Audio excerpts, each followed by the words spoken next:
बिस्मिल्लाहिर्रहमानिर्रहीम। अस्सलाम वालेकुम नाज़रीन, आज की इस वीडियो में मैं आपके लिए बहुत ही ज़बरदस्त किचन टिप्स लेकर आई हूँ। तो चलिए वीडियो स्टार्ट करते हैं। अगर आपके किचन में किसी किस्म की बू पैदा हो जाए तो इसे ख़त्म करने के लिए थोड़ी सी लौंग या दालचीनी चूल्हे पर जलाए, किचन की बू ख़त्म हो जाएगी। कच्चा प्याज खाने से मुंह से बू आने लगती है, इसे दूर करने के लिए थोड़ा सा नींबू चूस लें, बू आना बंद हो जाएगी।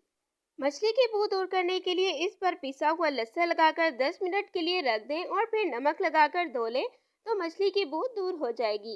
अगर आप फ्रिज में रखी हुई बाकी चीज़ों को मछली की बू से बचाना चाहते हैं तो मछली पर थोड़ी सी कॉफ़ी छिड़क कर किसी बर्तन में ढाँप कर रख दें, तो आपका ये मसला भी मिनटों में हल हो जाएगा। मलाई या क्रीम को खट्टा होने से बचाने के लिए इसमें थोड़ी सी चीनी मिलाकर ठंडी जगह पर रख दें, तो मलाई या क्रीम जो है वो खट्टी नहीं होगी।